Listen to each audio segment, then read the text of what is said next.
रोहित की दीदी समीक्षा की शादी अर्पित से हुई थी। रोहित 20 साल का था, जो कि अपना पूरा दिन मोबाइल पर ही निकालता था। कभी पबजी खेलता तो कभी यूट्यूब चलाता। एक दिन अर्पित और समीक्षा समीक्षा के मम्मी पापा से मिलने आते हैं और देखते हैं कि रोहित मोबाइल से हटने को तैयार ही नहीं है। अरे रोहित, तुम्हारी तो आईआईटी की परीक्षा है ना? तुम तैयारी नहीं कर रहे हो परीक्षा की? वो सब तो मोबाइल पर ही हो जाएगा। ये देखिए, ये है गूगल। इससे जो भी पूछो वो सब बता देता है। तो आखिर कागज क्यों बर्बाद करूं?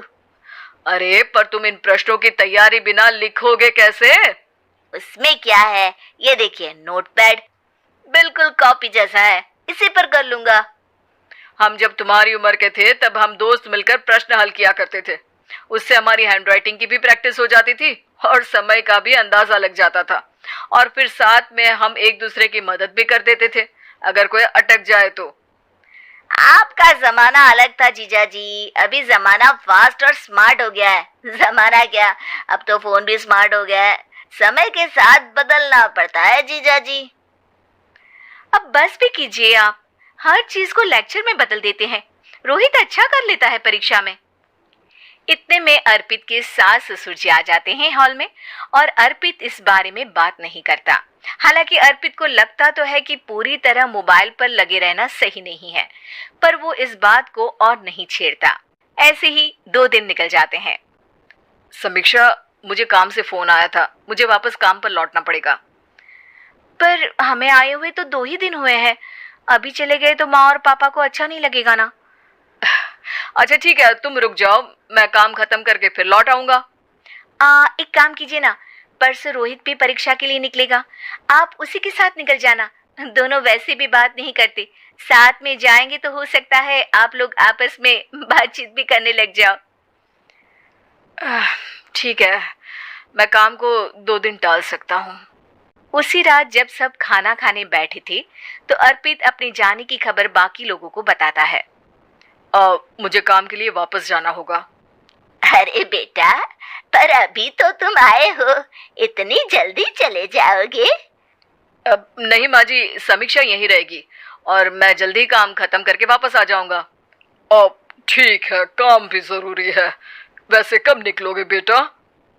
2 दिन में। मैंने सुना है कि उस दिन रोहित को भी परीक्षा के लिए जाना है, तो कल मैं दोनों की टिकट करा लेता हूँ बुक। मेरी टिकट रहने दीजिए जीजा जी, मैं तो फोन से ही करवा लूंगा। हाँ, पर कोई दिक्कत हो गई तो? अरे कोई दिक्कत नहीं होती जीजा जी, फोन सब कर सकता है।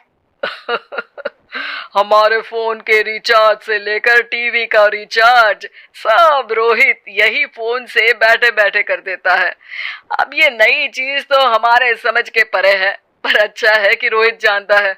हमारी मेहनत इतनी कम हो गई भाई। हाँ, पर अगर टिकट नहीं मिली तो? अर्पित की बात पूरी होने से पहले ही बिजली चली जाती है। अरे ये क्या हो गया, आपने बिजली का बिल भर तो दिया था ना?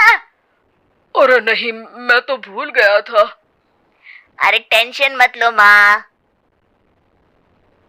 देखा जीजा जी, आप बिजली का बिल भी भर सकते हो, समय बदल गया है। एक बार फिर अर्पित इस बात पर बहस नहीं करता। अगले दिन जाकर अपनी टिकट करवाता है और पैकिंग कर रहा होता है जब शाम को अचानक से रोहित के चिल्लाने की आवाज आती है। नहीं, प्लीज प्लीज हो जा, ऐसा मत कर यार, प्लीज हो जा। अरे क्या हो गया रोहित? दीदी, सर्वर हैंग हो गया, मेरी टिकट नहीं हो पाई दीदी। क्या मतलब, टिकट नहीं हो पाई? इतने में वहां रोहित की मम्मी और पापा भी आ जाते हैं। अरे क्या हो गया? माँ, मेरा टिकट नहीं हो पाया, सर्वर डाउन हो गया। अरे पर तूने तो बोला था कि हो जाएगा। हो जाता है, पर अब क्या करूं, ये क्या हो गया? अब कल की तो कोई बस भी नहीं है, ना ही अब टिकट मिलेगी ट्रेन की कल के लिए। मुझे तो कोई रास्ता नहीं दिख रहा। अब फिर लगता है मेरा ये साल बर्बाद हो जाएगा। घर पर एकदम से दुख का माहौल छा जाता है और सब रोहित को डांटते हैं, पर इतने में अर्पित वहां आ जाता है। आप सब रोहित को क्यों डांट रहे हैं?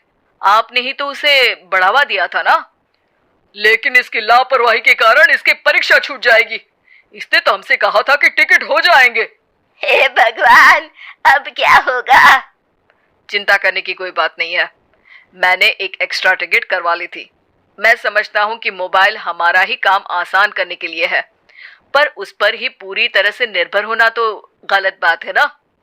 रोहित टिकट को देखकर बहुत खुश हो जाता है और जोर से जाकर अपने जीजाजी के गले लग जाता है। सॉरी जीजाजी, मुझे आपकी बात ध्यान से सुननी चाहिए थी, पर थैंक यू सो मच। हाँ बेटा, तुमने तो इसका भविष्य बचा लिया। शिक्षा, दूसरों से मदद मांगना गलत नहीं, पर दूसरों पर निर्भर हो जाना गलत है।